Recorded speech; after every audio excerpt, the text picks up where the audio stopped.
selalu berusaha menyimpan sesuatu yang bisa membawa manfaat, baik untuk dirinya, untuk anak cucunya, maupun untuk keluarganya, untuk masa kini dan masa depannya. Kadang simpanan itu berbentuk uang, kadang berupa tanah, lain saat berbentuk pabrik, dan lain sebagainya. Sementara masa depan yang paling pasti adalah akhirat.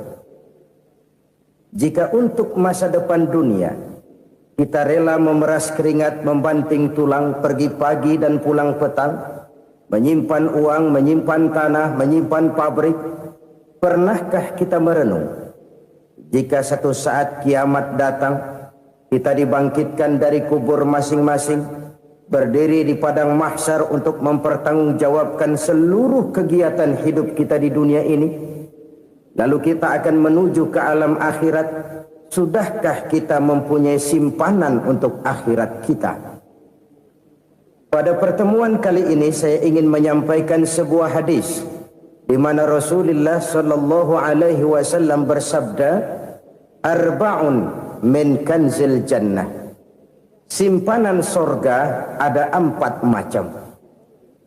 Yang pertama, ikhfa'us sadaqah, menyembunyikan sedekah.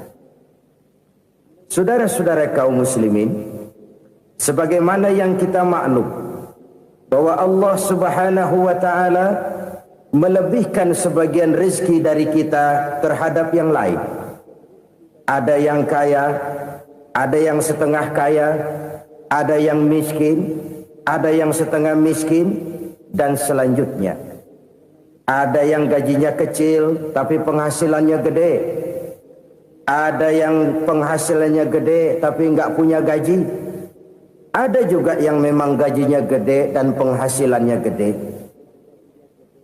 Kelebihan rezeki merupakan sunnatullah dan tidak harus membuat kita merasa lebih dari yang lain. Bahkan sebaliknya, kelebihan itu harus membuat kita ringan tangan untuk menolong mereka yang memang memerlukan pertolongan. Kalau saudara diberikan ilmu, maka pertanyaan akhirat cuma satu: ilmumu kau amalkan untuk apa? Kalau saudara diberikan umur yang panjang, pengadilan akhirat juga bertanya satu: umurmu kau habiskan di mana? Tapi kalau saudara diberikan harta, pengadilan akhirat akan bertanya dua: hartamu kau dapat dari mana? Kau belanjakan kemana? Dari mananya ditanya dan kemananya juga ditanya. Oleh karena kita akan dimintakan pertanggungan jawab, maka amanah yang bernama harta ini harus kita gunakan dengan sebaik-baiknya. Ada penggunaan yang merupakan kewajiban, itu zakat namanya. Ada penggunaan yang sewaktu-waktu, itu infak namanya. Ada yang lebih sewaktu-waktu lagi, dan itu sedekah namanya. Zakat dia terikat oleh haul dan nisab, oleh putaran batas waktu dan ukuran dari harta itu sendiri. Sedangkan infak terikat oleh situasi dan kondisi perekonomian seseorang. Sedangkan sedekah tidak terikat dengan apapun. Dalam kondisi seperti apapun kita bisa melakukan sedekah dengan yang terkecil sekalipun. Sampai-sampai Rasulullah sallallahu alaihi wasallam mengajarkan, la tahqiranna minal ma'rufi syai'an walau an talqa akhaka biwajhin talik. Atau ada hadis, tabassumuka fi wajhi akhika laka shadaqah. Senyumanmu kepada temanmu adalah sedekah. Jadi untuk melakukan sedekah tidak harus dalam berbentuk uang. Dengan ilmu kita bisa sedekah, dengan tenaga kita bisa bersedekah, dengan pikiran kita bisa bersedekah, bahkan senyum kepada teman itu pun sedekah. Jadi kalau sedekah dengan uang memang belum punya uang, nyengir aja banyakin. Itu asal pada tempatnya, jangan lalu ketemu tiang listrik cengengesan. Tentu tidak pada tempatnya dan tidak wajar. Nah, sedekah yang paling dicintai Allah adalah sedekah yang disembunyikan. Artinya, jauh dari sifat riya. Kan kadang-kadang ada orang sedekah itu disebutkan namanya, apa tidak bagus? Kalau memang niatnya ikhlas, ya bagus-bagus saja untuk memberikan sugesti kepada yang lain. Si Fulan bin Fulan nyumbang sekian, diumumkan. Boleh kalau niatnya untuk memberikan rangsangan kepada yang lain supaya dia menyumbang lebih besar dari orang tadi. Tapi kalau itu mendatangkan riya, maka sedekah yang paling dicintai Allah adalah sedekah yang disembunyikan. Tangan kiri saja tidak tahu apa yang diberikan oleh tangan kanan. Sedekah yang dilakukan dengan ikhlas akan merupakan perbendaharaan surga, tersembunyi dari pandangan orang lain, tidak seorang pun tahu. Karena memang sikap yang baik adalah melupakan kebaikan dan mengingat kesalahan. Itu salah satu ciri orang bahagia. Orang yang selalu mengingat kesalahannya dan berusaha melupakan segala kebaikannya. Kalau dia akan berada kebaikan, dia tidak bisa ikut, dia merasa rugi karena dia merasa belum pernah berbuat baik. Tapi kalau akan melakukan kesalahan baru, dia ingat kesalahan yang sudah-sudah, sehingga terhalang baginya untuk melakukan satu kesalahan baru. Demikianlah saudara-saudara, bahwa Allah melebihkan rizki sebagian kita dari yang lain, agar terjadi tolong-menolong dalam kehidupan ini. Jadi kesenjangan yang nature, kesenjangan yang alami, itu sunnatullah. Ada yang kaya, ada yang miskin, ada yang kelas menengah. Nah, kenapa lalu sekarang kita berusaha mengentaskan kemiskinan? Oleh karena adanya kesenjangan struktural. Kalau yang kaya bisa semakin kaya, kenapa yang miskin tidak bisa naik jadi ikut sedikit kaya? Sebab pada dasarnya Islam adalah agama yang sejak turunnya sudah berupaya memerangi kemiskinan. Bahkan dikatakan kemiskinan itu mendekatkan kepada kekufuran. Orang kalau miskin udah dekat banget sama kafir. Gampang menjadi kafir. Berapa banyak saudara-saudara kita yang oleh karena soal perut, oleh karena soal materi, terpaksa meninggalkan dan menanggalkan akidahnya.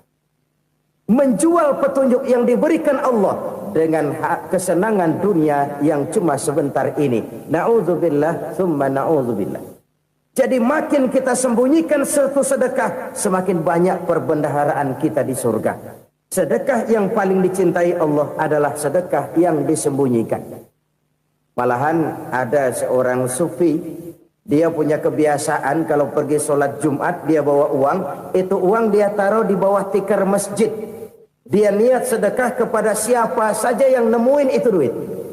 Maksudnya apa? Supaya yang nemuin nggak tahu siapa yang punya duit. Demikian dia saking ingin menyembunyikan sedekahnya. Karena sifat riya itu bisa memakan amal kita sendiri. Riya itu termasuk menyebut-nyebut kebaikan kita. Orang yang suka nepuk dada, sedikit-sedikit ngitungnya kalau nggak gua. Tuh kalau nggak gua tuh. Tuh yang belas itu kalau nggak gua, kalau nggak gua. Iya kalau nggak lu kenapa emang? Orang yang suka menepuk jasad. Tuh, biasanya memang begitu saudara-saudara. Kalau perang lagi berkecamuk, orang nggak sempat ngaku jadi pahlawan. Tapi begitu perang selesai, yang kagak kenal bedil ngaku pahlawan, mas. Itu sesuatu yang biasa. Oleh karenanya, orang-orang yang ikhlas dalam bersedekah, disembunyikannya sedekah itu, Allah cinta betul. Malahan ada hadis memberikan jaminan, inna sedaqatal mar'il muslimi tazidu fil umri wa tadfa'u mitatas su'i. Sesungguhnya sedekahnya seorang mukmin tazidu fil umri, bisa menambah umur panjang. Wa tadfa'u mitatas su'i, dan menyelamatkan manusia dari mati secara su'ul khatimah.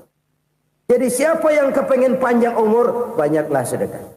Yang bosan hidup, pelit terus. Sedekah menambah panjang umur dan menyelamatkan manusia dari mati secara su'ul khatimah. Pak, katanya umur itu nggak bisa ditambah, nggak bisa dikurangin. Kapan? Kalau ajal sudah datang. Wa idza jaa ajaluhum la yastakhiruna sa'atan wa la yastaqdimun. Kalau ajal datang tidak bisa dimajukan, tidak bisa dimundurkan. Itu kalau ajal sudah datang. Tidak bisa lagi umur ditambah dikurangi, sudah datang. Tapi kalau belum datang, itu kan haknya Allah. Mau ditambah, mau dikurangi, hak prerogatif Allah. Sebagai pencipta manusia, Allah maha kuasa dan maha mampu. Sedekah ini menambah panjang umur dan menyelamatkan manusia dari mati secara su'ul khatimah. Itu orang mati kan sama ya, kondisinya mati, nggak nafas. Tapi hakikat mati kan lain-lain. Ada yang mati itu husnul khatimah, baik akhirnya. Misalnya lagi ngaji mati, lagi sholat mati, lagi sedekah mati. Ini yang dinamakan dengan husnul khatimah, baik di akhirnya. Sebaliknya ada yang su'ul khatimah, jelek di akhirnya. Ini yang jadi catatan akhir. Lagi nyekek botol, mampus. Lagi banting kartu, modar. Su'ul khatimah, jelek pada akhirnya. Sedekah menyelamatkan manusia dari mati secara su'ul khatimah. Dan kita semua kepengen mendapat husnul khatimah, jauh dari su'ul khatimah. Oleh sebab itu yang bisa menyelamatkan kita dari penyakit itu antara lain adalah sedekah yang disembunyikan. Yang dikerjakan dengan ikhlas karena Allah. Tidak karena kepengen dipuji orang, tidak karena ingin dikatakan orang pemurah, sebab orang dermawan itu orang yang memberi tanpa harus diminta. Kalau masih harus diminta, ya belum dermawan namanya, masih harus diminta. Kalau nggak diminta ya tulus, lolos, polos. Saudara-saudara kaum muslimin rahimakumullah. Harta adalah amanat dan akan kita pertanggungjawabkan. Allah melebihkan rizki sebagian kita dari yang lain agar kita saling tolong menolong, bantu membantu. Nabi janjikan siapa yang meringankan beban saudaranya muslim di dunia, Allah akan meringankan bebannya di akhirat nanti. Sebuah jaminan dari baginda Nabi. Si orang yang kita bantu barangkali tidak bisa membalas, Allah yang akan membalas lewat jalan lain yang tidak pernah kita sangka-sangka. Ada orang tanya, Pak, ini ada orang nyumbang masjid sambil marah-marah, bagaimana? Saya bilang sumbangannya aja ambil, marahnya jangan. Marahnya jangan diambil, itu urusan dia. Saudara-saudara kaum muslimin rahimakumullah. Umat Islam ini kan umat yang punya potensi besar. Kadang kita merenung, kenapa kadang-kadang pembangunan masjid kok lambat sekali? Kalau hotel hari ini peletakan pertama, bulan depan peresmian. Supermarket hari ini peletakan batu pertama, minggu depan peresmian. Tapi kalau sudah yang namanya masjid, kadang-kadang peletakan batu pertama sekaligus jadi batu terakhir. 3 tahun, 4 tahun, campur nebar jalak di jalanan. Duit dijaring kayak ikan sepat. Apa tidak ada orang Islam yang kaya? Banyak. Apa tidak ada pengusaha muslim yang jadi konglomerat? Ada. Lalu yang belum banyak itu yang komit terhadap nilai-nilai agamanya. Akhirnya kita jatuh jadi umat yang lemah. Belum ada pengusaha konglomerat muslim buka pabrik supermi cap bedug misalnya umpamanya atau pabrik kecap cap sorban supaya identitas keislamannya sedikit kelihatan. Kita jatuh jadi umat yang lemah karena potensi tidak terinventarisir dengan baik. Kita ini ibarat kompor yang cuma matengin nasi orang lain. Potensi kita dimanfaatkan oleh orang lain. Ukhuwah Islamiyah kita baru terbatas kepada silaturahmi. Ukhuwah di bidang ekonomi kita lemah, ukhuwah di bidang kebudayaan kita lemah, apalagi ukhuwah di bidang politik kita lebih rapuh lagi. Padahal ukhuwah itu adalah totalitas kehidupan manusia, menyangkut ipolek sosbud. Memerlukan nilai-nilai ukhuwah. Jadi oleh karena itu mari kita menyadari di dalam harta kita, walaupun kita yang cari, pergi pagi, pulang sore, peras keringat, banting tulang, di sana ada harta anak yatim. Di sana ada hak masjid. di sana ada hak pesantren, di sana ada hak jihad. Berbahagialah seseorang apabila dia oleh Allah dijadikan keran. Keran itu menyimpan air, tapi tidak untuk dirinya, tapi disalurkannya kepada mereka yang memang memerlukannya. Saudara-saudara kaum muslimin rahimakumullah, ini yang pertama. Jadi perbendaharaan surga adalah menyembunyikan sedekah. Orang lain nggak tahu, kita pun nggak pernah ngitung-ngitung. Kita anggap lewat begitu saja, padahal itu deposit akhirat. Satu. Yang kedua, perbendaharaan surga itu apa? Wa kitmanul musibah, menyembunyikan kesulitan. Kadang orang takut menghadapi kesulitan, tapi makin kita merenung, hidup ini kan sebenarnya urusan. Takut sama urusan, ya jangan hidup. Tandanya orang hidup itu kalau punya urusan. Urusan melupakan problem. Problem sering menimbulkan kesulitan. Kesulitan bukan untuk ditakuti, tapi untuk diatasi dan dicarikan jalan keluarnya. Siapa sih orangnya yang gak pernah sulit-sulit? Makin tinggi status sosialnya, makin gede urusannya. Makin tinggi kualitas imannya, makin berat tingkat kesulitannya. Cuma memang yang namanya enak itu seperti pelangi. Biang lala itu nggak pernah di atas kepala kita, di atas kepala orang melulu. Lo sih enak lo, kata kita. Dia juga bilang yang enak kan lo. Pelangi itu nggak pernah di atas kepala kita. Kata tukang beca, aduh enak ya naik Mercy. Kata tukang beca, apa yang di dalam mobil Mercy? Aduh enak bener tukang beca, di jok ngeringkuk ngorok pulas bener. Saya kamar pakai AC sejuk, tempat tidur sutra empuk, alga spring bed, kulak kulik nggak bisa pulas kalau belum minum Valium, belum tidur. Enak bener tukang beca, di jok ngorok nggak tahu wetan kulon. Si tukang beca bilang yang di Mercy enak, yang di Mercy bilang tukang beca enak. Inilah enak, nggak pernah di atas kepala kita, di atas kepala orang lain melulu enak itu. Nah, saudara-saudara, yang merupakan perbendaharaan surga itu orang yang bisa menyembunyikan kesulitan, baik pribadi ataupun rumah tangga. Nih terutama rumah tangga yang jadi soalnya. Kadang-kadang kita ini kalau senang, sebaliknya kalau senang kita diam, kalem aja, cuek. Banyak banget duit kita bawaan, diam aja udah. Malah ketemu orang takut. Tapi begitu susah, sekampung tahu. Padahal Nabi mengajarkan perbendaharaan surga itu menyembunyikan musibah, menyembunyikan kesulitan. Kalau enak, cerita sama orang-orang. Kalau nggak enak, rasain sendiri, tekan sendiri, atasin sendiri. Kita kan sebaliknya, senang kita diam, asal lagi susah, paling tidak kita nyari teman buat cerita kesusahan. Siapa orangnya yang nggak pernah susah? Cuma soalnya bagaimana kita mengatasi kesusahan itu sendiri. Begitu juga misalnya kalau orang sudah berumah tangga, itu orang tuanya harus menjadi tempat dia cerita yang enak-enak saja. Yang nggak enak rasain berdua, selesaikan berdua, atasin berdua. Jangan dibalik. Asal senang diam, giliran susah aja. Maknya laporan. Terbalik. Bisa menjaga security informasi.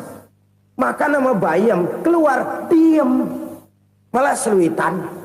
Enak amat lo makan daging ayam. Security informasi.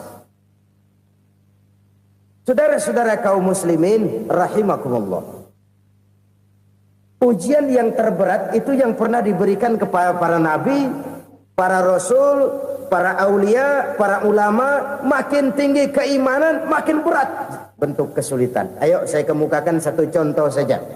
Ada seorang nabi yang kaya, nabi kaya, namanya Nabi Ayub. Iblis kalau orang begini kan keki, ibadahnya rajin, kaya. Nih yang kayak begini susah digodain. Kalau ibadahnya rajin, miskin, kali bisa disogok. Sini imannya mantap, ibadahnya rajin, kaya, nabi lagi. Oh, tapi namanya iblis, nggak kurang akal. Laporan, Tuhan, kenapa Les? Ya ini bahasa saya, bahasa Qurannya sih nggak gitu. Itu hambamu yang namanya Ayub, dia rajin ibadah cuma karena dikasih kaya aja. Coba kasih miskin dia, berhenti dia sembahyang. Ah, kamu bisa aja. Saya tahu Ayub itu hambaku yang ikhlas. Saya buktiin Tuhan, silahkan. Dibuktiin lah, iblis turun ke alamin. Yang mula-mula dia lakukan, dia rusak sawah ladang Nabi Ayub. Dia binasakan binatang ternak Nabi Ayub. Sehingga dalam waktu singkat, jatuhlah Nabi Ayub dari orang paling kaya jadi orang paling miskin. Beliau masih ibadah di mihrab dalam masjid. Datang iblis. Saudara Ayub, ya, lagi ngapain? Ibadah. Nyembah Allah, nyembah Allah. Oh, percuma. Kenapa? Tuhan yang ente sembah nih, dia udah bikin miskin ente. Sawah ladang ente hancur lebur, binatang ternak binasa. Sekarang ente jadi orang paling miskin. Ngapain nyembah Tuhan kayak begitu? Tekor. Udah berhenti dah ibadah, berhenti ibadah. Ini iblis sama Tuhan laporannya lain, yang dikerjakan kepada Nabi Ayub juga lain.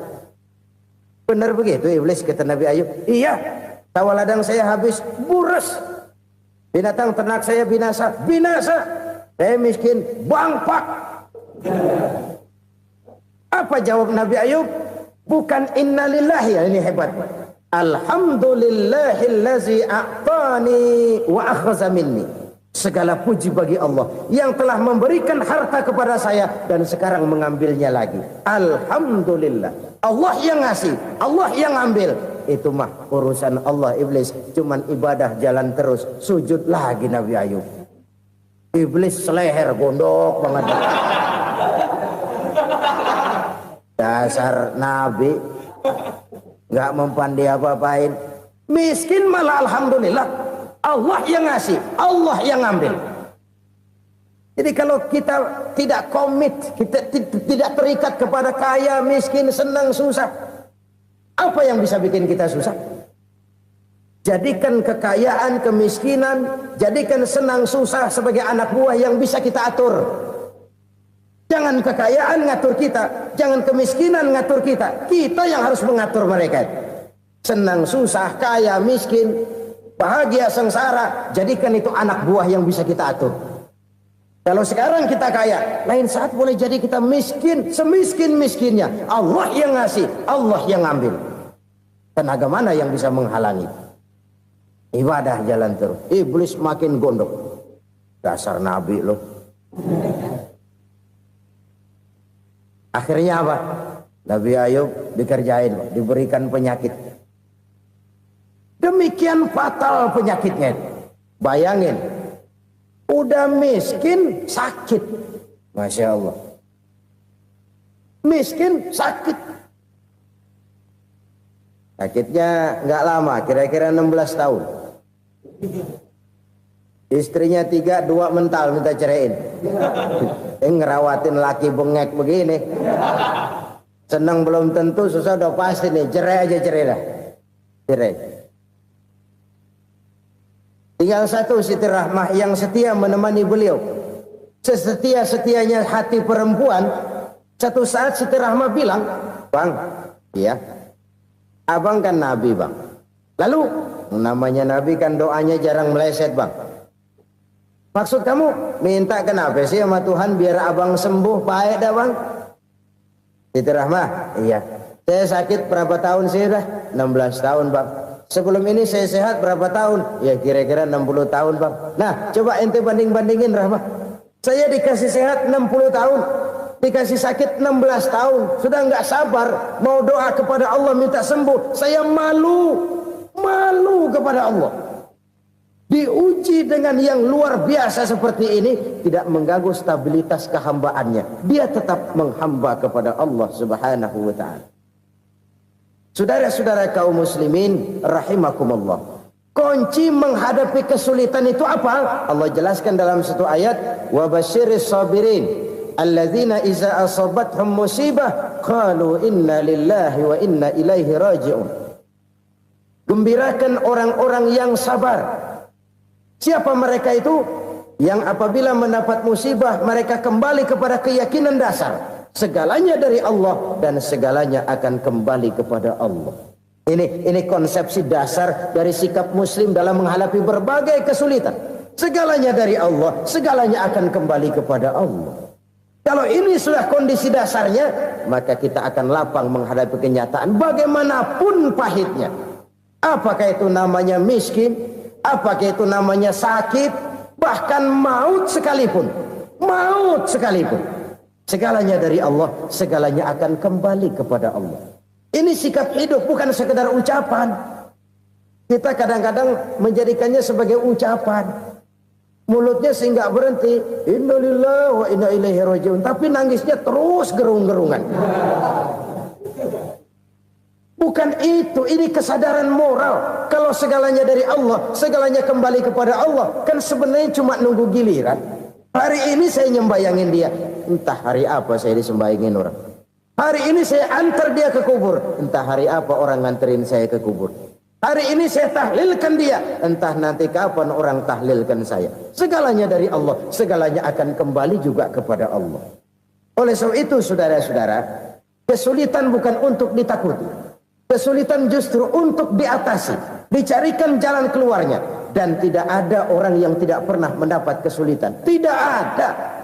Semakin tinggi status sosial, semakin tinggi kualitas keimanan, semakin besar juga tingkat kesulitan. Hanya saja bagaimana cara kita mengatasinya. Dan Al-Quran menyatakan, inna ma'al usri yusra. Di balik kesulitan itu pasti ada kemudahan. Roda itu berputar. Karena itu Rasulullah sallallahu alaihi wasallam mengingatkan kepada kita, ta'arraf ilallahi firraha ya'rifka fisyiddah. Ingatlah kepada Allah di waktu kamu senang, supaya Allah ingat kepada kamu di waktu kamu susah. Kalau waktu senang kita ingat kepada Allah, kita susah, Allah tidak akan meninggalkan kita. Tapi kalau waktu senang kita jauh dari Allah, sujud tidak sempat, dengan masjid jauh, ketika senang kita lupakan Allah. Nanti begitu kita susah, Allah lupakan kita. Dan itu menyakitkan. Oleh karena itu orang-orang tua kita dulu bilang, kalau lagi sehat ingat-ingat lu bakal sakit nanti. Kalau lagi kaya ingat-ingat satu saat kita bakal jatuh miskin. Bahkan kalau lagi muda ingat-ingat kita bakal tua. Dan yang terpenting, kalau lagi hidup ingat-ingat kita bakal mati. Saudara-saudara kaum muslimin rahimakumullah. Jadi yang kedua yang merupakan perbendaharaan surga, menyembunyikan musibah. Saudara-saudara kaum muslimin rahimakumullah. Hal ketiga yang merupakan perbendaharaan surga adalah wasilatur rahmi. Orang yang suka bersilaturahmi. Sebagaimana yang kita maklum bahwa manusia adalah makhluk yang disebut zon politika. Makhluk sosial yang tidak mungkin hidup sendiri-sendiri. Betapa dan siapapun kita memerlukan orang lain. Bodoh betul manusia kalau tinggal di tengah masyarakat tapi tidak mau bermasyarakat. Merasa hebat sendiri, pinter sendiri, gagah sendiri, kaya sendiri. Mungkin kalau mati juga ngubur sendiri. Jangankan kita di sini. Di sorga saja Nabi Adam waktu sendirian bengong melulu, mondar mandir. Allah tegur dalam sepidang. Ya ini kalau bahasa saya.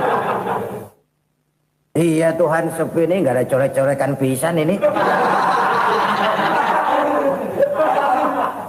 Diciptakan Siti Hawa baru anteng Nabi Adam.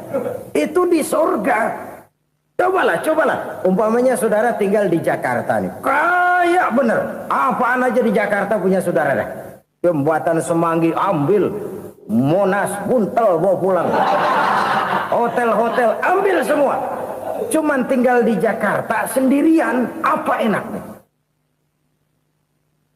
Betapa dan siapapun kita perlu orang lain.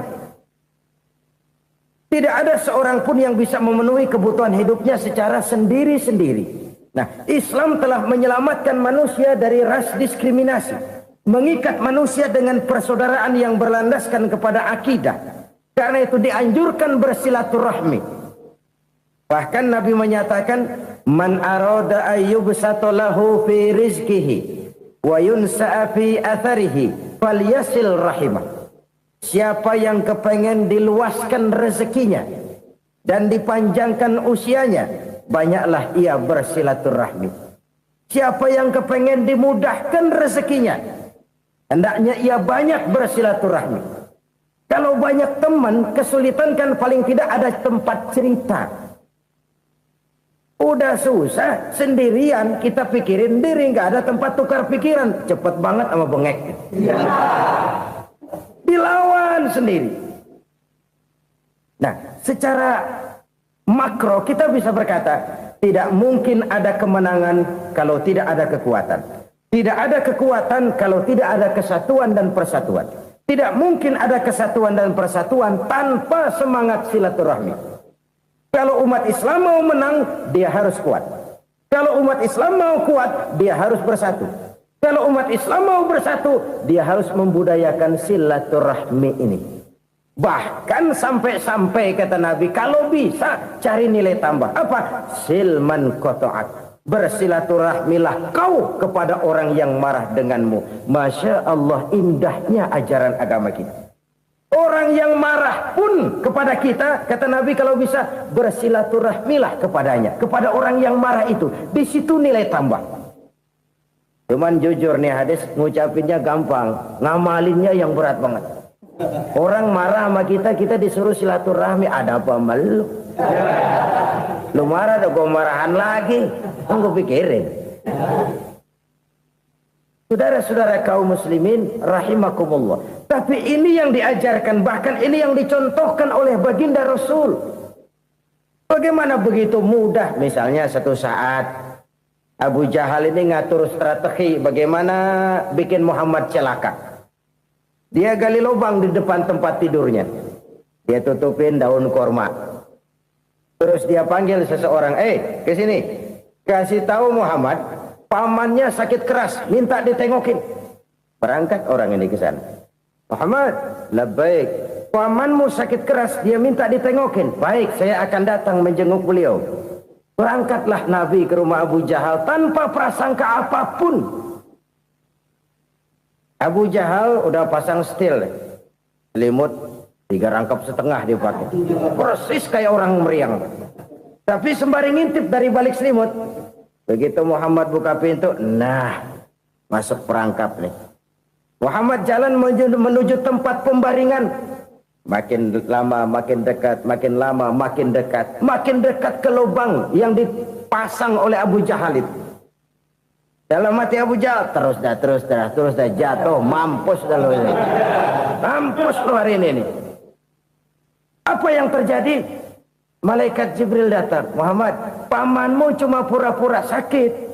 Di depan tempat tidurnya ada lubang perangkap supaya kamu jatuh ke situ. Sudah, kamu pulang. Balik kanan Nabi. Sudah hampir jatuh ke lubang, balik kanan, pulang. Bayangin kecewanya Abu Jahal. Muhammad dikit lagi, Muhammad dikit lagi. Enggak paman, saya pulang aja. Emosi bangun dari tempat tidur, enggak sadar kalau lagi pura-pura sakit. Lompat ngejar Nabi, dia lupa dengan lubang yang dia gali. Serak, nyemplung sendiri ke dalam lubang.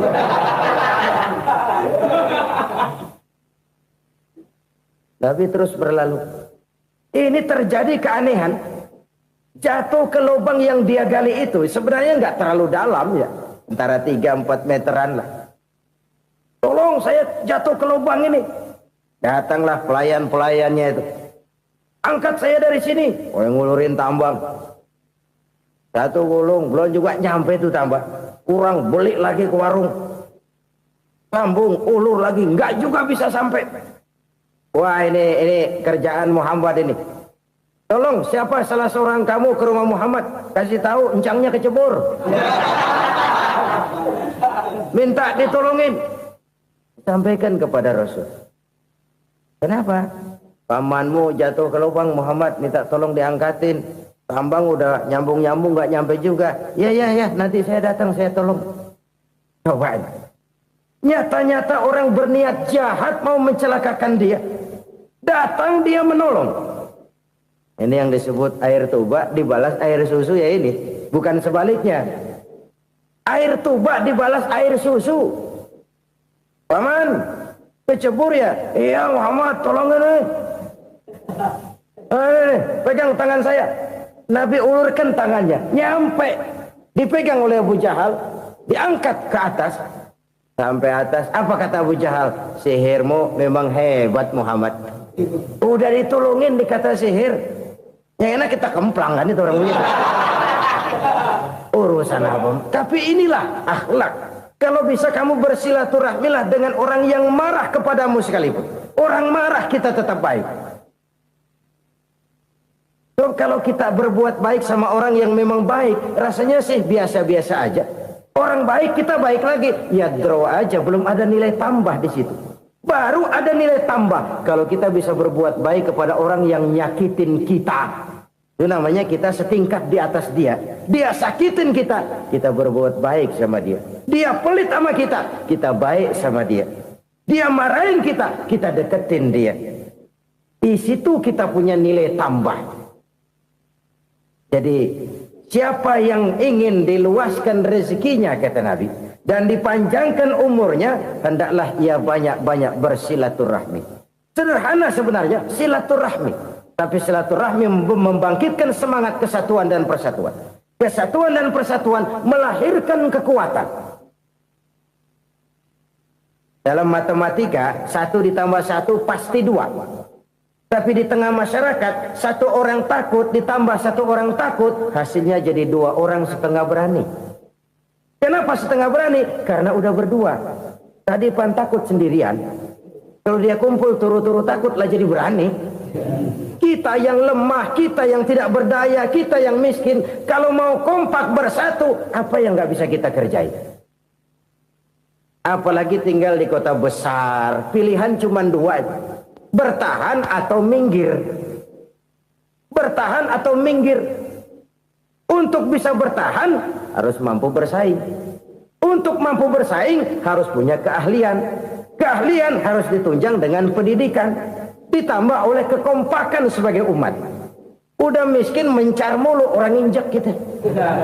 Orang nggak pandang urusan apa malu. Oleh karena itu silaturahmi pada hakikatnya merupakan roh dari ukhuwah yang diajarkan oleh agama kita.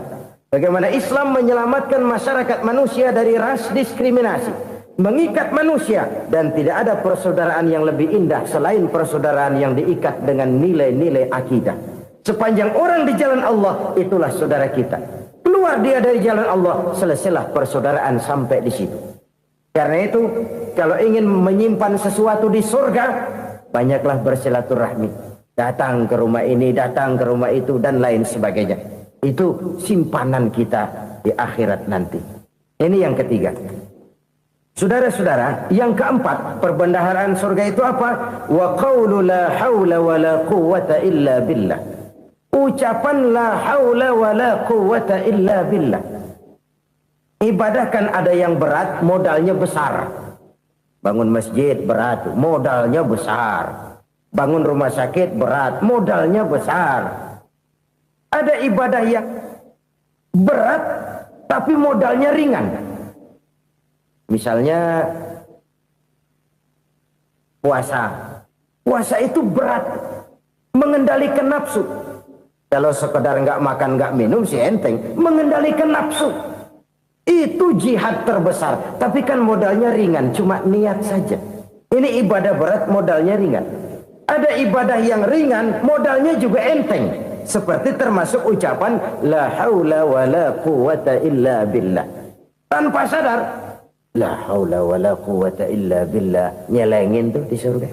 Nyelengin, kita nggak terasa, nyelengin simpenan akhirat. La haula wa la quwwata illa billah, nyimpan lagi. Kaget, la haula wa la quwwata illa billah, nyimpan lagi. Banyak simpanan. Walaupun sebenarnya yang dimaksud di sini adalah kesadaran batin bahwa tidak ada daya dan kekuatan kecuali Allah. Itu intinya. Kita memulai pekerjaan disunahkan baca bismillah, kan begitu. Apa itu? Kesadaran moral. Bahwa ini saya bisa kerjakan. Saya kerjakan ini dengan menyebut nama Allah. Kenapa? Kalau Allah tidak memberikan daya dan kekuatan, mana mampu saya kerjakan ini. Maka saya kerjakan ini dengan menyebut nama Allah. Bismillah. Kesadaran moral. Manusia hanya wajib berusaha, tapi nggak pernah wajib berhasil. Banyak hal-hal yang kalau kita renungkan secara rasio nggak mungkin. Tapi jadi kenyataan. La haula wa la quwata illa billah. Tidak ada daya dan kekuatan kecuali bagi Allah semata-mata. Kesadaran moral akan kelemahan dan keterbatasan makhluk bernama manusia. Kadang kita kagum dengan otak, tapi kita sering lupa sama yang bikin otak. Padahal bagaimanapun hebatnya otak, yang bikin otak pasti lebih hebat dari otak. Nggak percaya, silahkan otak-otakan. Inilah kecenderungan. Kita kagum dengan pesawat-pesawat mutakhir, bukan main, besi gede banget terbang itu. Alangkah hebatnya. Lalu apa yang bikin otak tidak lebih hebat dari itu semua? Kita puji laut. Apa yang bikin laut tidak lebih hebat dari laut itu? La haula wa la quwata illa billah. Tidak ada daya dan kekuatan kecuali Allah. Apa yang bisa kita lakukan? Kalau tidak karena daya dan kemampuan yang diberikan oleh Allah kepada kita. Lahirlah sikap tawadu, rendah hati. Tidak melonjak menjadi angkuh dan sombong. Sadar akan kelemahan dan keterbatasan diri. Sebagai makhluk yang diciptakan oleh Allah Subhanahu wa ta'ala. Jadi satu sisi ini ucapan yang berpahala, la haula, jadi wiridan. Pada sisi lain ini kesadaran moral, sikap mental, kesadaran batin. Bahwa yang punya daya dan kekuatan itu cuma Allah. Kita nggak pantas untuk sombong. Sebab sombong itu pakaiannya Allah. Kita nggak sedang pakai pakaian Allah, kegedean. Dan makin kita renungi, makin terbentur. Apa sih yang bisa kita sombongin? Kita mau sombong apa? Kaya? Pintar? Itu kan semua relatif. Di atas langit masih ada langit lagi. Jadi oleh karenanya, marilah kita menyadari. Manusia hanya wajib berusaha, tapi tidak pernah wajib berhasil. Yang berusaha saja tidak wajib berhasil, apalagi yang tidak berusaha. Islam bukan agama orang pemalas yang selesai sholat lalu ngelohom, nggelenggem ayem-ayem. Tapi Islam bukan agama orang sombong yang setelah berusaha lalu tidak memerlukan Allah. Kita bisa saja bikin proyeksi, tahun sekian kita bakal panen besar menurut perhitungan otak. Tapi ada kejadian lain. Apa? Tikus ngambek. Habis itu dimakanin tikus, panen gagal. Proyeksi rasional gagal oleh tikus-tikus yang ngambek itu. Bisa saja terjadi. Tahun depan kita panen besar, urung. Kenapa? Musim panas panjang. Dan sekarang ini koran-koran bikin berita musim mengalami penyelewengan. Bukan cuma manusia yang nyeleweng sekarang. Musim pakai nyeleweng. Mestinya kan musim hujan udah selesai. Masih hujan-hujan juga. Musim. Nah sekarang kita boleh bikin proyeksi. Kita bakal panen besar. Tahu-tahu musim panas panjang. Sawah retak, air kering. Cari teknokrat yang paling botak. Suruh pendekin tuh musim panas. La haula wa la quwata illa billah. Inilah kesadaran moral. Saudara, saya teringat satu saat ada seorang konglomerat. Umurnya ya kira-kira 70-an. Satu saat dia ditanya oleh wartawan, "Pak, umur Bapak berapa sih?" "Ya paling 10 tahun." 10 tahun? 10 tahun? Anak Bapak berapa orang? Satu saja? Satu. Harta Bapak berapa? Ya paling-paling bangsa 7 juta kali. 7 juta? Iya. Pak, kenapa Bapak bohongi saya? Bapak punya buku biografi. Koran-koran, majalah-majalah banyak memuat cerita riwayat hidup Bapak. Saya tahu umur Bapak 70. Kenapa bilang cuma 7 tahun? Saya tahu anak Bapak 8. Kenapa cuma bilang 1? Saya tahu harta bapak miliaran, mungkin triliunan, pabrik di mana-mana, bank di mana-mana. Kenapa bilang uang bapak cuma 7 juta? Nah, kata si konglomerat tadi, kamu benar nak, kamu benar. Umur saya kalau jumlahnya memang 70 nak. Cuman ingat-ingat saya, baru 7 tahun terakhir ini saya sujud. Baru 7 tahun terakhir ini saya berusaha dekat dengan Allah. Saya laksanakan perintahnya, saya jauhi larangannya. 7 tahun inilah rasanya yang ada nilainya di hadapan Allah. Yang 63 tahun matong, kelabu, kelam umur gue. Habis untuk maksiat, untuk munkarat. Maka ketika ditanya tadi, umur saya 7 tahun itu. Oh begitu Pak. Oh iya. Lalu anak Pak. Anak bapak kan 8. Kenapa bilang cuma 1? Nah, kalau jumlah hitungannya memang anak saya 8. Tapi dari 8 orang ini rasanya cuma 1 nih. Yang bakal jadi buah hati, belahan jantung. Pelanjut cerita, penerus sejarah. Bakal jadi anak soleh yang akan mendoakan saya. Cuma 1 rasanya anak saya ini yang bakal jadi buah hati saya. Besar-besaran saya. Yang akan mendoakan di kubur saya. Yang akan mendoakan di akhirat saya. Yang 7 orang mana, Masya Allah, yang atu tenggeng, yang atu nyekek botol ngolo, yang atu nggak karu-karuan. Makanya saya bilang 1 anak saya yang akan bisa mendoakan saya. Oh begitu Pak. Iya. Nah harta Pak, harta bapak kan triliunan, pabrik bapak di mana-mana, uang bapak hampir di tiap bank-bank besar. Kenapa bilang cuma 7 juta? Betul kau nak. Harta saya kalau jumlahnya memang miliaran, triliunan mungkin. Tapi yang saya ingat baru 7 juta tuh yang saya belanjakan di jalan Allah. Saya nyumbang masjid, saya santuni yatim piatu, saya bantu pembangunan pesantren, saya bantu pembangunan rumah sakit Islam. Itu yang akan saya bawa pulang ke akhirat, yang 7 juta itu. Yang triliunan itu nanti akan diperebutkan oleh anak-anak saya sebagai waris saya. Jadi harta saya 7 juta itu yang bakal nemenin saya di akhirat. Yang akan saya bawa pulang jadi teman saya. Saudara-saudara kaum muslimin, jangan-jangan orang tua itu adalah kita-kita ini. Jangan-jangan kita-kita ini adalah orang tua itu. Jangan-jangan itu potret dari diri kita masing-masing. Dari sekian umur yang diberikan Allah, berapa tahun yang ada nilainya di hadapan Allah? Dari sekian anak-anak yang merupakan amanah, berapa yang akan mendoakan kita sebagai orang tuanya menjadi anak soleh? Dari sekian banyak harta yang diberikan Allah, berapa yang akan kita bawa pulang menghadapnya nanti, yang kita belanjakan di jalan Allah? Ini sebuah potret kehidupan. Karena itu kita kembali kepada la haula wa la quwwata illa billah. Kita wajib berusaha, kita wajib berikhtiar. Selebihnya segala daya dan kekuatan hanya milik Allah saja semata-mata. Satu kesadaran batin dari setiap pribadi muslim. Setelah ia berusaha dan berikhtiar, ia menyerahkannya kepada Allah Subhanahu wa ta'ala. Jadi satu sisi ini merupakan wiridan ucapan yang mengandung pahala. Pada sisi lain ini merupakan sikap batin dari seorang muslim di dalam ia menghadapi realitas kehidupan ini. Saudara-saudara kaum muslimin rahimakumullah. Kalau ini kita jadikan satu basis kehidupan, maka ini akan menyelamatkan manusia dari kemungkinan tergelincir menjadi orang yang lupa diri dan lupa darat. Sebab itu Imamul Ghazali berpesan, jadidis safinah fa innal bahra amiq wa khuziz zad fa inna safara ba'id wa khaffifil hamla fa innal hamla sadid. Perbarui selalu kapalmu karena lautan sangat dalam. Bawa bekal yang banyak karena perjalanan ini sangat jauh. Ringankan beban karena kebanyakan beban akan menyakitkan.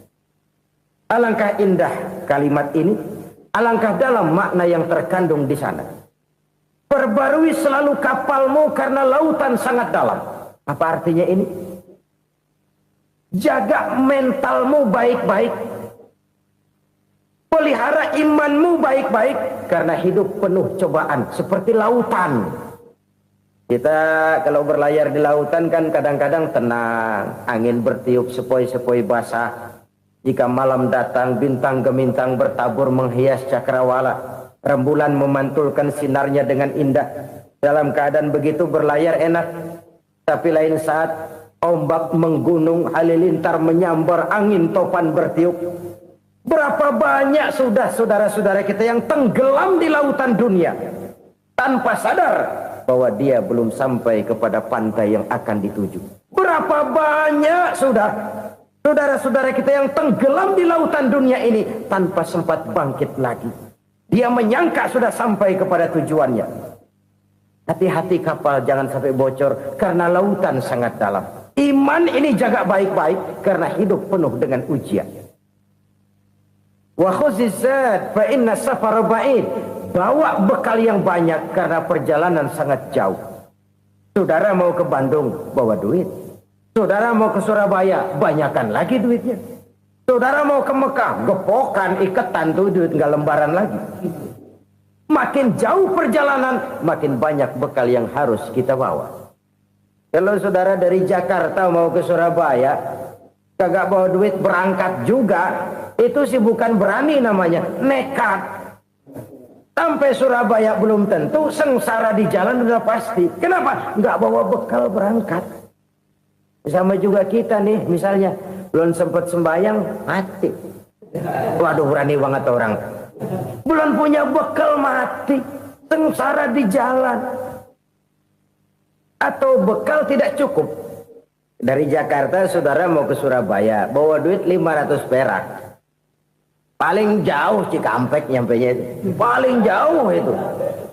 Antara jauhnya perjalanan dengan bekal yang saudara bawa tidak seimbang. Hidup ini perjalanan panjang. A walking tour. Dimulai dari alam arwah. Sebelum jasad diciptakan, roh diciptakan lebih dulu. Dari situ pindah ke alam rahim. Dari alam rahim pindah ke alam dunia. Dari alam dunia pindah ke alam barzah. Baru menuju akhirat. Satu perjalanan panjang. Kalau bekal tidak bawa, sengsara di jalan. Bawa bekal yang banyak karena perjalanan ini sangat jauh. Wa khaffifil hamla, ringankan beban karena beban itu cuma akan menyulitkan. Kalau bekal itu sih keperluan, tapi beban nggak kita perluin, cuma ngeberat-beratin. Apa ini beban? Dosa. Kecurangan, kebatilan, kezoliman, ketidakadilan, kesewenang-wenangan. Itu akan jadi beban kita di akhirat. Alangkah celakanya, perjalanan panjang, bekal tidak bawa, beban kelewat banyak, alamat sengsara di jalan. Pahala tidak ada, dosa berlipat ganda. Na'udzubillah, summa na'udzubillah. Kalau kita rangkum nasihat Al-Ghazali dengan kisah si konglomerat tadi, kita akan mengambil kesimpulan. Pertama, bekal terbaik dalam menghadapi gejolak kehidupan ini tidak lain adalah iman. Yang kedua, pahala dan dosa. Dua hal kontroversial.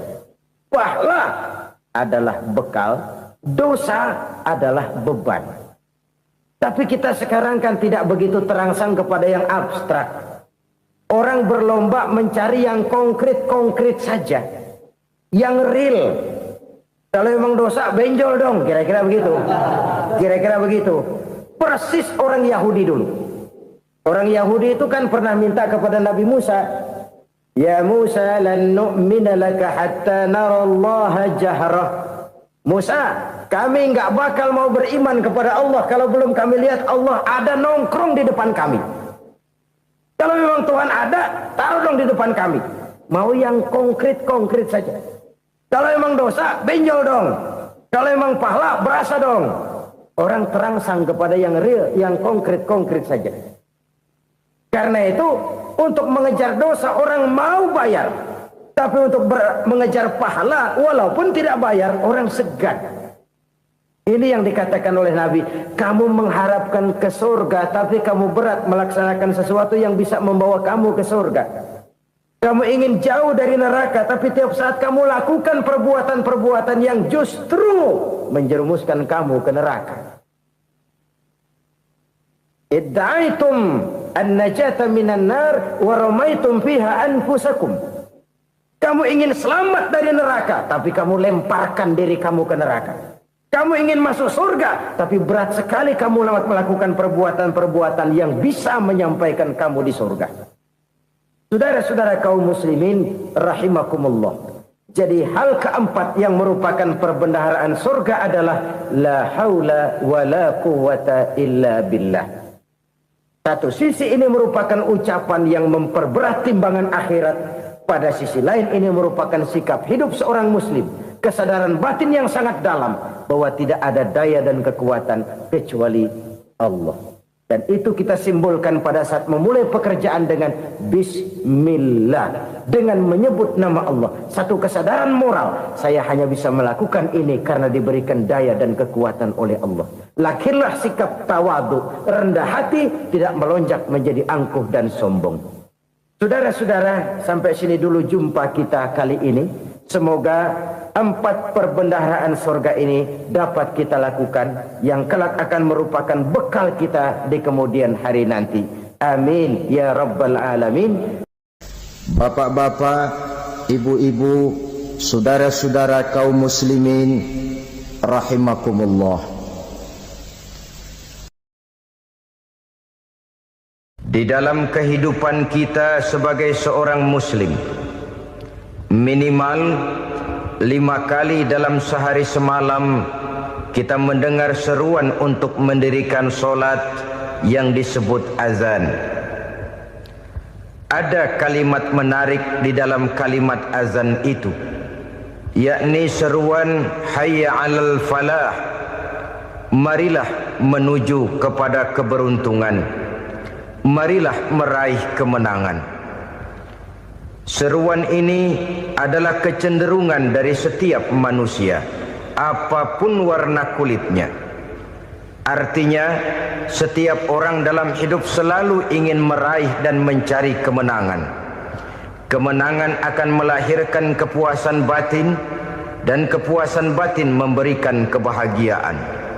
Sedangkan kekalahan melahirkan penderitaan batin, dan penderitaan batin menjerumuskan seseorang di dalam berbagai bentuk kerugian. Jikalau inilah seruan azan, maka masalahnya ialah apa yang menyebabkan kita meraih kemenangan. Al-Quranul Karim memberikan tuntunan dan ajaran kepada kita bahwa orang-orang yang memperoleh kemenangan itu tidak lain adalah orang-orang yang bertakwa. Hanyalah mereka yang bertakwa kepada Allah Subhanahu wa ta'ala pada akhirnya akan tampil sebagai pemenang. Lalu siapa orang yang bertakwa itu? Dijelaskan dalam awal-awal Al-Baqarah, orang yang bertakwa yang akan meraih kemenangan. Pertama, allazina yu'minuna bil ghaib, yaitu orang-orang yang beriman kepada yang gaib. Percaya bahwa ada alam yang gaib, alam yang abstrak, alam yang tidak bisa dijangkau oleh salah satu daripada panca indera kita. Mereka percaya dan beriman kepada adanya malaikat, beriman kepada adanya iblis dan jin, beriman kepada adanya alam kubur, beriman kepada adanya alam mahsyar, beriman kepada adanya alam akhirat, beriman kepada adanya surga dan neraka. Beriman bukan cuma sekedar beriman dalam ucapan bibir saja, tetapi beriman yang nilai iman itu mampu mewarnai gerak dan gaya hidupnya. Iman yang meresap sampai ke tulang sumsum, kemudian memberikan dampak positif di dalam kehidupan manusia. Alam, kita tahu, adalah sesuatu yang selain Allah, dan Allah bukanlah alam. Apapun namanya selain daripada Allah, itu adalah alam. Alam pada hakikatnya terbagi menjadi 2. Ada alam syahadah, alam nyata, alam konkret, alam yang bisa dijangkau oleh salah satu indera kita. Kemudian ada alam ghaib, alam yang tidak bisa dijangkau oleh panca indera kita, alam metafisika, alam abstrak, alam yang wajib kita imani keberadaannya. Kita percaya bahwa malaikat itu ada, Kita percaya kepada jin, bahwa jin itu ada. Kita percaya kepada adanya iblis dan setan. Bukan percaya kepada iblis dan setannya, percaya bahwa iblis dan setan itu ada. Itu termasuk salah satu daripada sifat orang yang bertakwa kepada Allah. Saudara-saudara kaum muslimin rahimakumullah, kecenderungan pembangunan yang lebih bersifat materialistis biasanya menggeser aspek kehidupan rohani. Orang berpikir empiri, dan dalam pola pikir yang demikian maka alam gaib tidak lagi mendapat perhatian. Aspek kehidupan yang bersifat rohaniah malah mulai ditinggalkan. Akibatnya terjadilah kepincangan di dalam kehidupan kita. Pernah ada satu pengalaman pribadi dalam perjalanan kembali ke tanah air. Dalam pesawat di sebelah kanan saya duduklah seorang Jerman namanya Heiner Simonsen. Iseng saya ajak kenalan, saya ajak ngobrol, saya tanya dia. Saya bilang, Mas Heiner ini, kalau pesawat yang kita tumpangi ini jatuh ke bawah, kira-kira apa yang bakal terjadi, Mas? Dia bilang, kita semua akan mati. Begitu? Iya. Oke. Apa itu mati? Tanya saya. Dia bilang, untuk tahu apa itu mati, kita harus tahu lebih dahulu apa itu hidup. Saya pikir nih bule bisa ngomong juga. Baiklah kata saya. Apa hidup menurut Anda itu? Oh, hidup itu dia bilang, kalau seluruh anggota badan kita bekerja secara normal, paru-paru memompa darah secara normal, jantung berdetak secara normal, sel-sel tubuh bekerja secara fit, dan organisme tubuh hanya mau bekerja secara normal, dia bilang, kalau kita memberi makan yang cukup, menu yang teratur, dan gizi yang lengkap. Saya bilang, kesimpulannya apa, Ner? Dia jawab, hidup adalah dari tangan ke mulut. Life is from the hand to the mouth, kata dia. Hidup adalah dari tangan ke mulut. Jadi masalah hidup tidak lebih daripada masalah isi perut. Orang pergi pagi, pulang sore, peras keringat, banting tulang, perut yang dibelain. Saya bilang, you are wrong. Sampean salah, Ner. Kamu orang Islam bukan? Bukan. Pantas. Kenapa saya salah? Dia bilang, ya jelas salah. Salahnya di mana? Kamu ini manusia. Kalau hidup cuma dari tangan ke mulut, saya bilang, kambing di kampung saya juga begitu pikirannya, Ner. Itu kambing di kampung saya, asal perutnya kenyang, sudah hidup dia. Perkara besok bagaimana, lusa prospeknya macam mana, bulan depan ada apa, kambing nggak pernah mikir. Di kampung saya kambing juga pikirannya begitu. Kamu Kristen ya? Tadinya. Loh kok tadinya, lalu apa sekarang kamu ini? Dia bilang, sekarang saya netral. Saya tidak beragama, tapi saya percaya kepada Tuhan sebagai pencipta alam. Saya ingat benar dia bilang, I haven't any religious, but I believe to God as the creator of the world. Kenapa bisa netral begitu, Ner? Habis saya bingung katanya. Islam bilang Islam baik, Kristen bilang Kristen baik, Hindu Buddha bilang Hindu Buddha baik, semua agama baik. Saya netral sekalian, nggak beragama. Yang penting saya percaya kepada Tuhan. Saya bilang, Ner, kamu ini kayak orang mau beli celana, lalu bingung. Yang satu bilang Levi's bagus, yang satu bilang Blue Jean hebat, yang satu bilang Wool England hebat. Celana ini hebat, celana itu bagus, celana ini hebat. Semua celana bagus, kamu bingung. Akhirnya netral, tidak pakai celana. Itu juga salah. Saya pikir-pikir, kemudian saya melihat bahwa dua pola berpikir Heiner ini nampaknya sudah mulai menggejala di lingkungan masyarakat bangsa kita.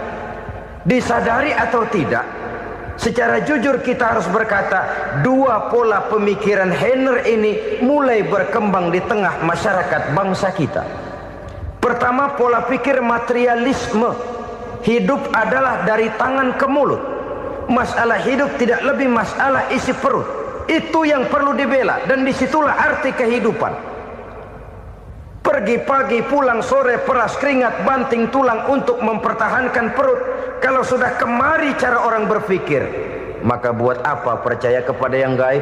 Untuk apa sholat? Untuk apa puasa? Untuk apa zakat? Untuk apa menghadiri majelis taklim? Tanpa kepercayaan kepada yang gaib, hidup berjalan menurut alur empiris dan materialis. Kalau sudah ke sana cara orang berpikir, biasanya orang lalu cenderung menghalalkan segala cara. Hanyalah orang yang percaya bahwa akhirat ada. Hanyalah orang yang percaya bahwa alam kubur itu ada. Hanyalah orang yang percaya bahwa malaikat itu ada. Hidupnya akan lebih terarah dan terkendali. Karena kepercayaan kepada yang gaib, yang merupakan fase daripada kehidupan setelah hidup yang sekarang ini, mewarnai gerak pribadi seseorang di dalam dia melakukan kegiatan hidupnya. Pola berpikir materialisme, disadari atau tidak, mulai menggejala di lingkungan masyarakat bangsa kita. Hidup tidak lebih dari urusan tangan ke mulut, mulut ke tangan, tangan ke mulut. Asal perut sudah kenyang, hiduplah sudah. Perkara bagaimana prospek hari yang akan datang, bagaimana akhirat, tidak jadi persoalan. Ini yang oleh Nabi diperingatkan, ad-dunya sijnul mu'min wa jannatul kafir. Dunia adalah penjara bagi orang beriman dan surga bagi orang kafir. Dulu di zaman Belanda hadis ini pernah disalah tafsirkan, disalah artikan, digunakan sebagai senjata untuk mengkebiri dan membuat impoten umat Islam. Sudahlah umat Islam gak usah macam-macam, kata Belanda. Dunia ini kan penjara buat orang Islam, surga buat orang kafir. Di penjara jangan bertingkah.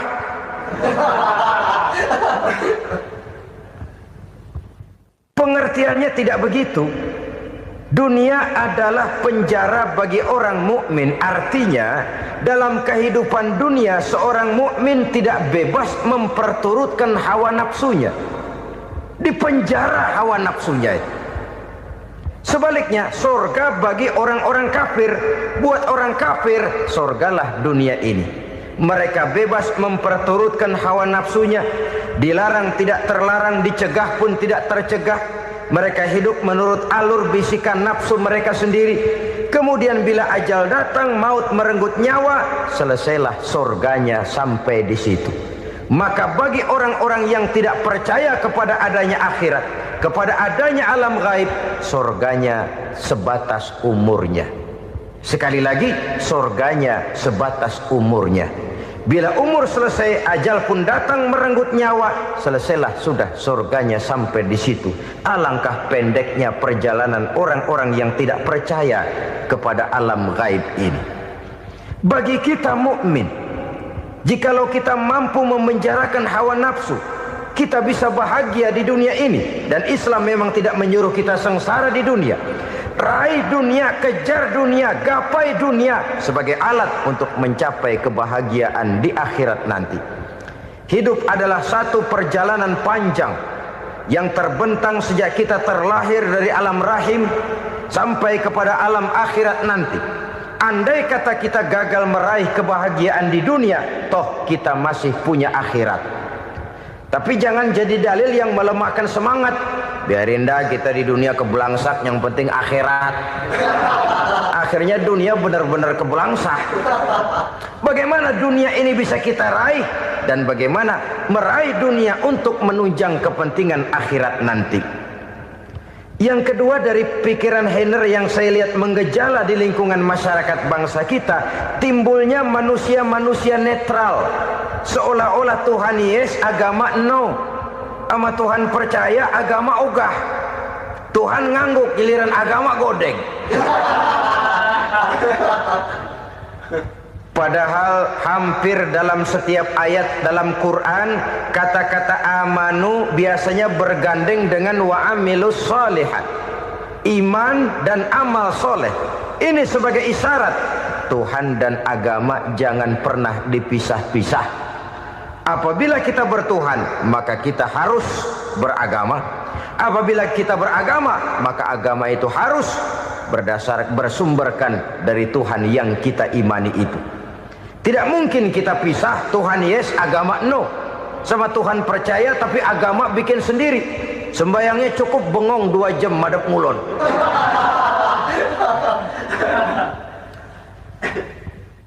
Saudara-saudara kaum muslimin rahimakumullah. Jadi dengan demikian, agama yang kita akui merupakan unsur mutlak di dalam pembangunan sekarang ini, merupakan bagian dari kehidupan yang menuntun kita bahwa di balik alam nyata ini, di balik alam syahadah ini ada alam gaib. Dan mudabbir, murabbi, yang mengatur, yang menguasai, yang memelihara baik dia alam nyata, baik dia alam gaib, tidak lain adalah Allah Subhanahu wa taala.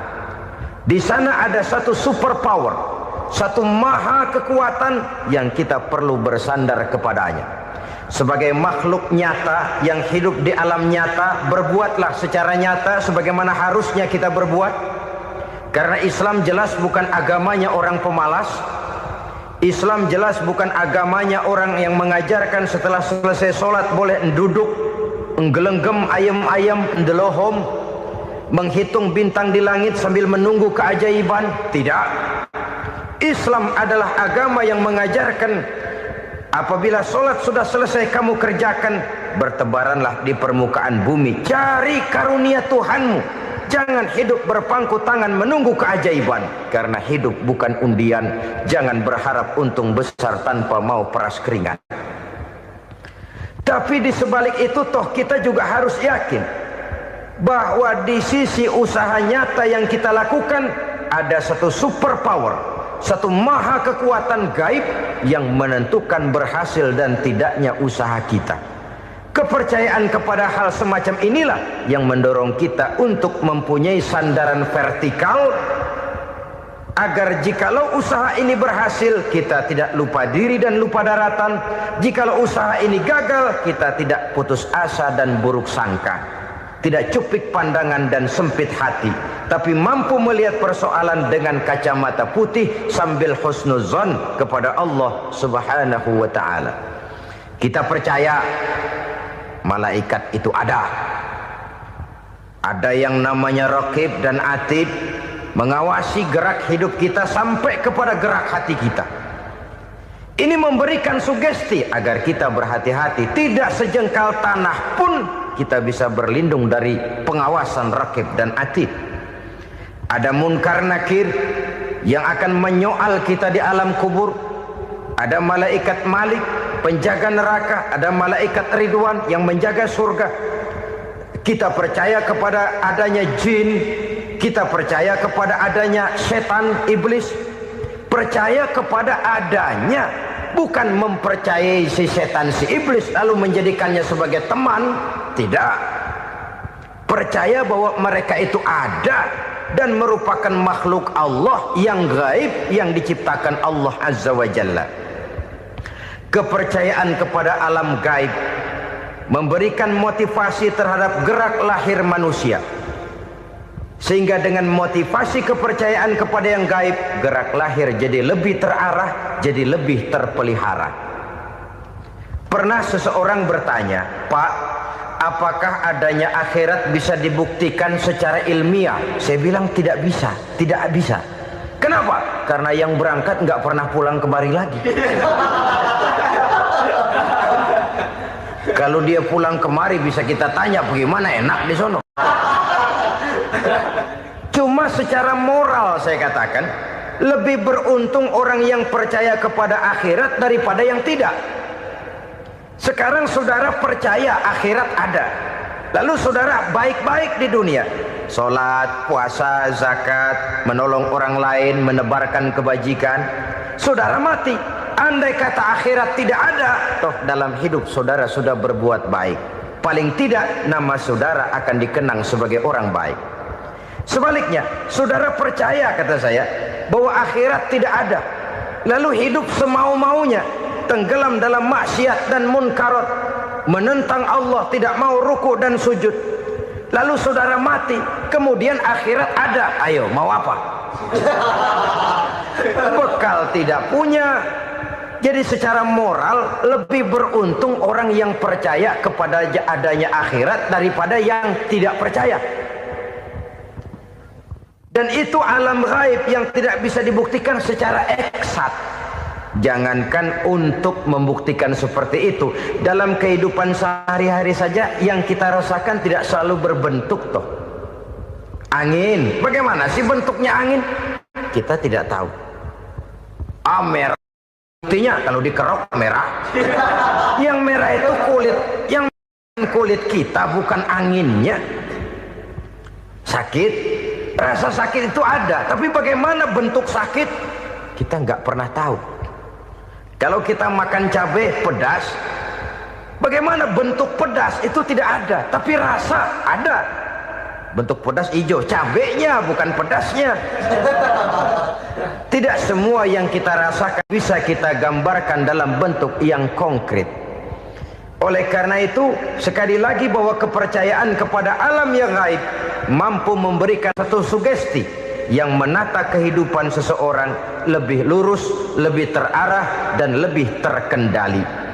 Maka wajar kalau kepercayaan kepada yang gaib mengantarkan seseorang untuk meraih kemenangan. Kenapa? Dia percaya kepada yang gaib, bahwa akhirat ada, bahwa alam kubur ada, bahwa pertanggungan jawab itu ada. Maka dia lalu tidak hidup saenae udele dewe, itu loh. Tidak hidup menurut seleranya sendiri, terarah, teratur. Ini cirinya yang pertama. Orang bertakwa yang akan meraih kemenangan, mereka beriman, mereka percaya kepada yang gaib. Bahkan hal-hal konkret saja selalu berangkat dari yang gaib. Saudara-saudara, para remaja, para pemuda sekarang ini tidak pernah tahu toh siapa yang akan jadi teman hidup saudara. Kita bisa saja ngerancang, mentargetkan, tapi toh akhirnya yang namanya jodoh bukan kekuasaan kita. Rezeki di luar kemampuan kita. Begitu juga ajal. Maut, jodoh, ajal adalah contoh-contoh konkret bahwa pada akhirnya yang gaiblah yang menentukan. Bertahun-tahun ngelancong, emang jodoh seret, nggak jadi.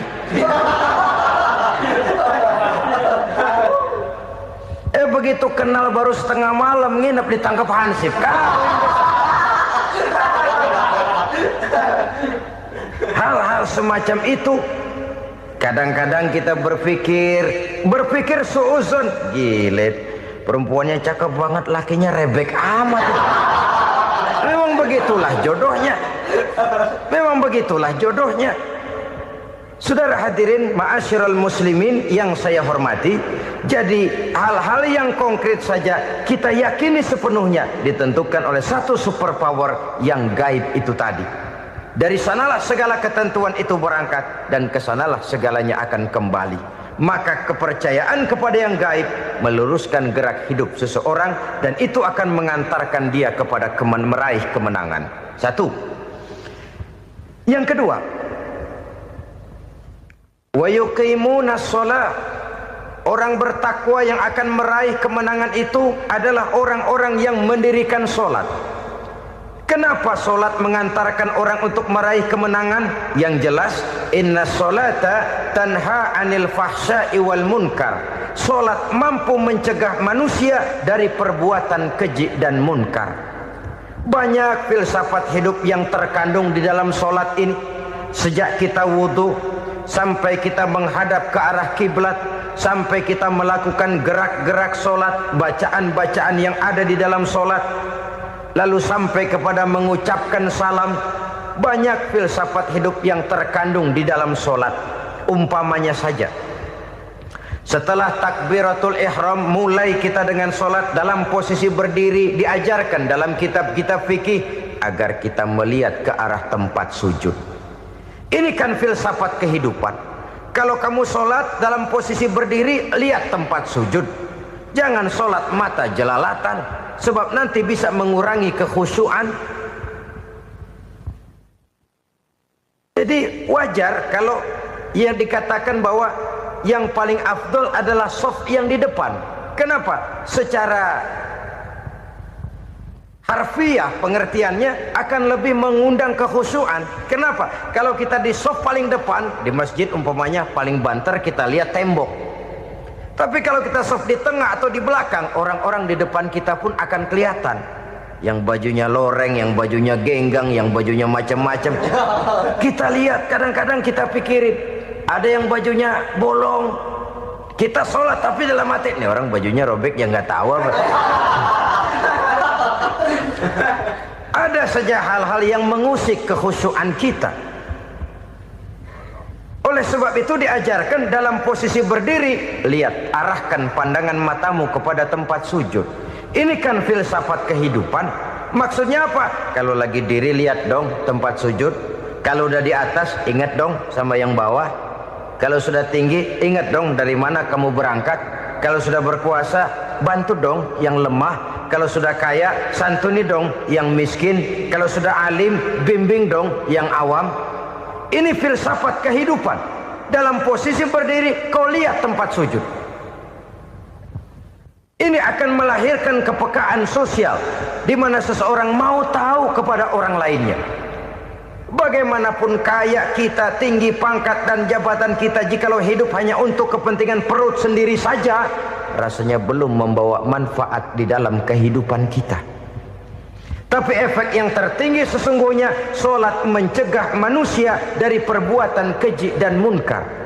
Perbuatan keji dan munkar walaupun kelihatannya mendatangkan uang, membawa keuntungan, tapi itu keuntungan semu, keuntungan sementara. Dengan menipu orang lain kita bisa dapat untung, tapi tidak membawa berkah.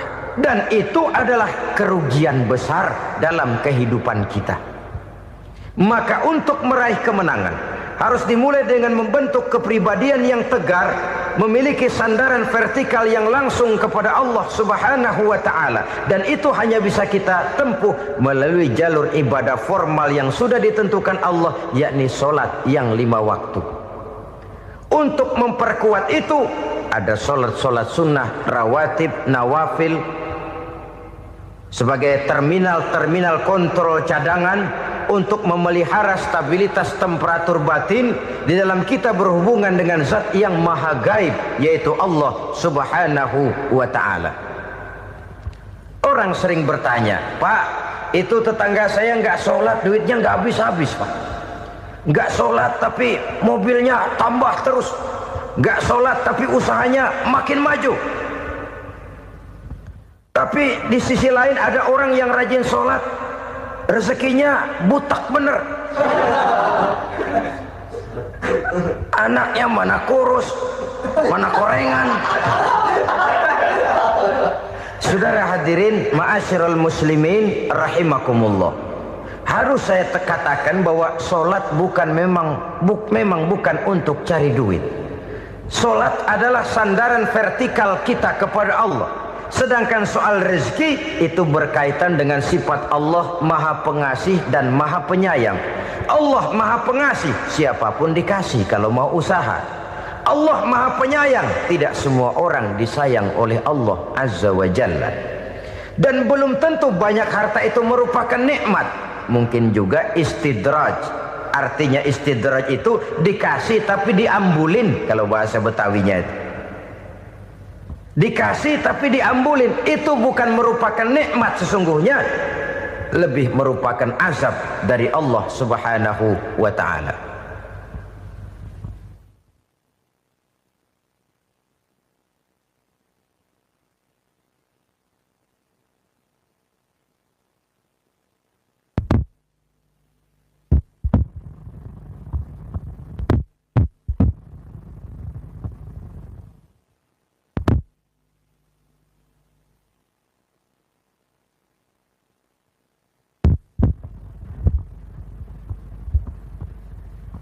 Agama mempunyai sistem sholat, dan kita umat Islam telah dituntun oleh Allah Subhanahu wa ta'ala yang wajibnya 5 kali dalam sehari semalam mendirikan sholat, dan itu tentu berada dalam jangkauan kemampuan manusia.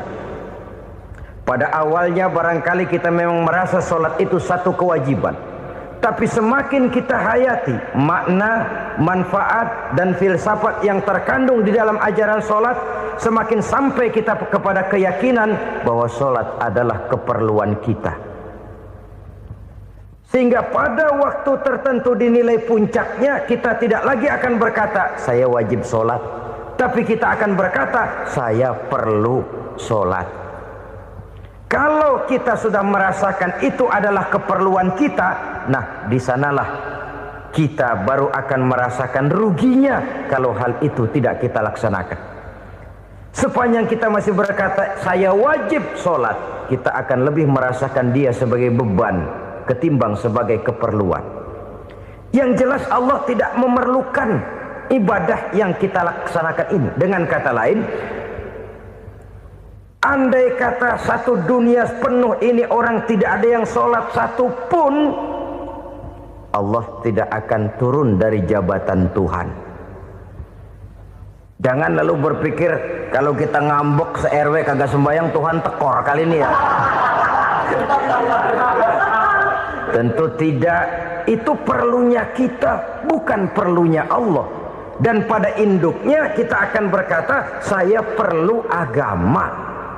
Kalau secara induk kita sudah memerlukan agama, maka konsep-konsep yang ada di dalam ajaran agama itu pun adalah juga merupakan keperluan kita. Baik dia bernama sholat, baik dia bernama puasa, baik dia bernama zakat, baik dia bernama haji, seluruhnya adalah keperluan kita. Dan sesuatu yang kita perlukan apabila tidak kita laksanakan akan melahirkan kerugian di dalam kehidupan. Jangan heran kalau kita membaca riwayat perjalanan hidup para salafus soleh, orang-orang soleh. Ada yang tahajud sampai 100 rakaat, ada yang sholat malam kakinya sampai bengkak.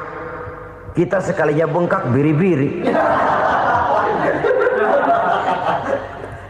Ada yang sholat membaca surah dalam Al-Quran sampai khotam Quran.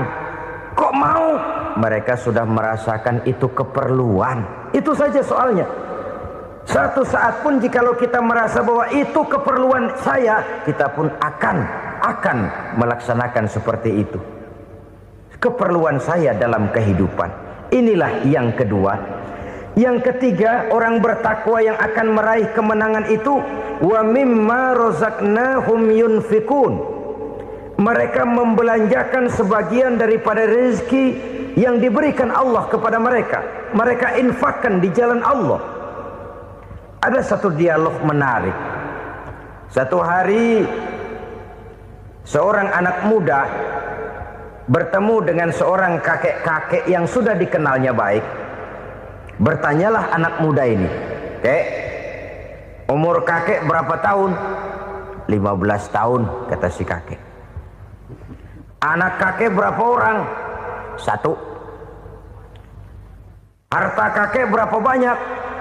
15 juta. Si anak muda ini bengong, lalu protes, "Kok kakek bohongin saya?" "Kenapa?" "Saya tahu umur kakek 70 tahun. Kenapa ngaku 15? Saya tahu anak kakek 5. Kenapa bilang 1? Saya tahu kakek miliuner, miliaran uang kakek. Kenapa ngaku cuma 15 juta? Begini, kata si kakek tadi. Benar, umur saya 70 tahun. Tapi dari umur yang 70 tahun itu baru 15 tahun terakhir ini saya merasakan ibadah kepada Allah. Meninggalkan maksiat, jauh dari segala macam munkarat. Maka yang 15 tahun inilah yang benar-benar saya rasakan sebagai umur saya. Benar anak saya 5, tapi yang 4 susah diatur. Cuman 1 rasanya nih yang bakal jadi si buah hati belahan jantung berlanjut cerita penerus sejarah.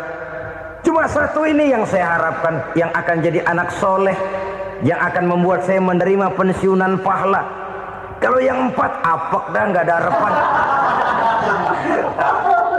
Yang satu nyekek botol melulu. Oh begitu. Iya. Lalu kenapa kakek bilang harta kakek cuma 15 juta padahal saya tahu kakek uangnya miliaran, depositonya banyak? Ya karena 15 juta itulah yang saya ingat yang pernah saya belanjakan di jalan Allah. Saya merasa itulah harta saya yang sebenarnya. Yang miliaran yang saya simpan di bank kelak kalau satu saat saya mati akan jadi rebutan di antara anak-anak saya. Iya kalau anak saya soleh kayak yang satu ini. Kalau yang 4 tadi udah tulen dia bakal berantem dah berebut tuh. Jadi 15 juta yang saya belanjakan di jalan Allah inilah yang saya merasakan benar-benar harta saya yang sesungguhnya. Dialog ini patut menjadi bahan renungan kita bersama. Diberikan kita umur 40, 50, 60, 70, 80. Berapa tahun dari umur yang diberikan itu yang jalan mulus, yang kita gunakan untuk melaksanakan ibadah? Banyak harta kita simpan di bank, di lemari, di dompet, di tas. Tapi berapa yang sudah kita depositokan di jalan Allah yang akan menemani kita di hari kita kembali nanti? Maka orang bertakwa yang akan meraih kemenangan, wa mimma razaqnahum yunfikun, mereka membelanjakan sebagian dari rezeki yang diberikan Allah di jalan Allah Subhanahu wa ta'ala. Ma'asyiral muslimin rahimakumullah. Zahirnya memang kita memberikan kepada orang lain, tapi hakikatnya kita menyimpan untuk diri kita sendiri. Kita memberikan kepada yatim piatu 25.000. Zahirnya kita memberikan si yatim, hakikatnya kan kita cuma nyimpan. Saya berikan titip kepadamu, ini untuk saya di akhirat. Kau boleh belikan baju, kau boleh belikan untukmu makan, kau boleh bayarkan sekolahmu.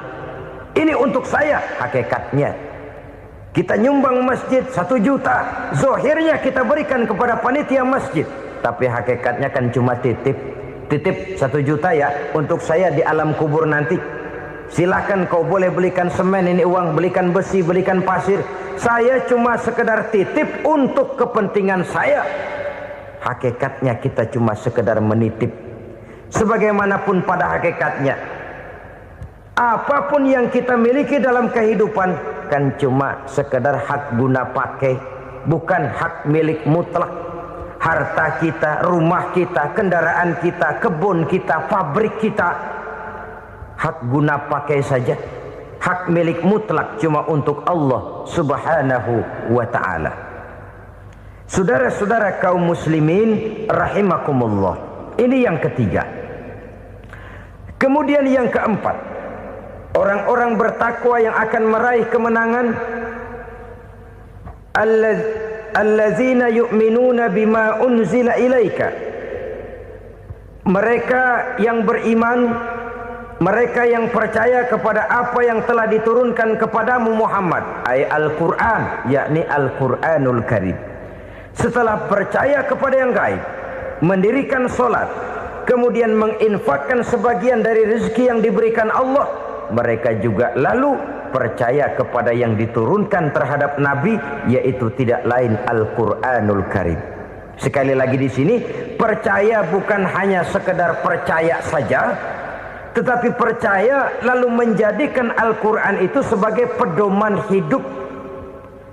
Sebab memang Al-Quran itu adalah GBHM, garis-garis besar haluan muslim. Apa yang harus kita lakukan, apa yang harus tidak kita lakukan, bagaimana mestinya kita bertingkah laku dan berbuat, seluruhnya tercantum di dalam Al-Quranul Karim. Itu sebabnya ketika satu hari Aisyah ditanya bagaimana akhlak Rasul, beliau menjawab, kana Rasulullah sallallahu alaihi wasallam khuluquhul Quran. Akhlak daripada Rasulullah tidak lain adalah Al-Quran. Jawaban simpel ini memberikan gambaran bahwa keseluruhan daripada konsepsi Quran sudah diterjemahkan dalam kehidupan Rasulullah Sallallahu Alaihi Wasallam. Karena kita tahu akhlak adalah keseluruhan dari gerak hidup manusia. Sejak ia berpribadi, berumah tangga, bertetangga, bermasyarakat, sampai kepada berbangsa dan bernegara, Al-Quran tetap memberikan sentuhan nilainya. Oleh karenanya, orang-orang yang bertakwa adalah orang-orang yang menjadikan Al-Quran sebagai pedoman dalam kehidupannya.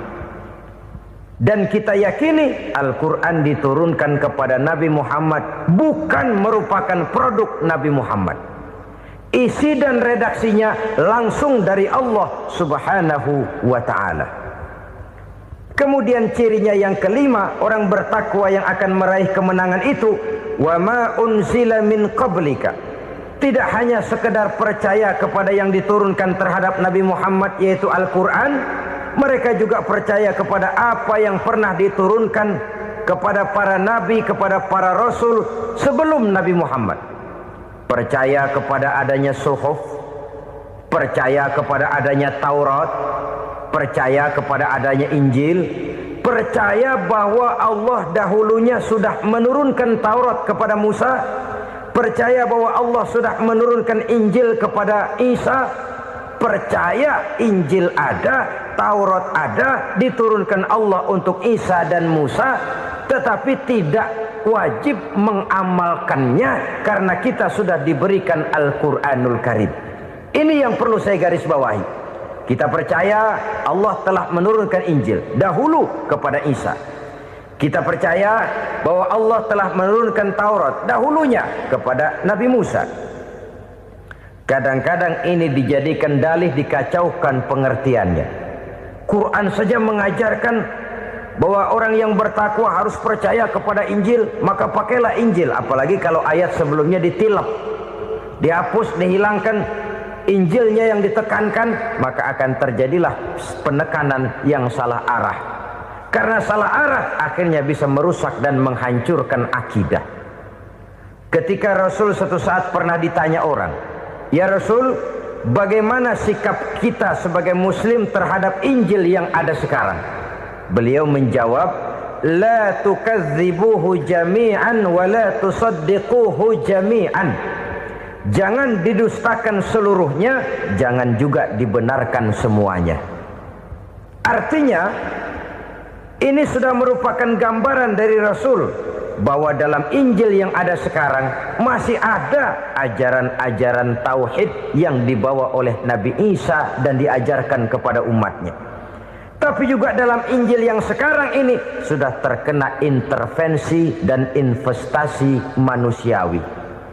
Karena itu Rasul menyimpulkan, la tukadzibuhu jami'an wa la tusaddiquhu jami'an. Jangan didustakan semua, jangan dibenarkan seluruhnya. Kita memang percaya Allah telah menurunkan Injil kepada Nabi Isa dulu, tapi kita tidak wajib mengamalkan Injil. Kita percaya Allah telah menurunkan Taurat kepada Nabi Musa, tapi kita tidak wajib mengamalkan kitab ajaran Taurat. Yang wajib kita percayai dan kita amalkan hanyalah Al-Quranul Karim. Kenapa? Oleh karena baik yang ada di dalam Taurat, baik yang ada di dalam Injil, tentu tercakup di dalam Al-Quran sebagai kitab terakhir yang diturunkan oleh Allah Subhanahu wa ta'ala. Dan itu wajar. Kalau seorang pejabat mau mengeluarkan satu keputusan baru, tentu dia harus meninjau keputusan-keputusan lama.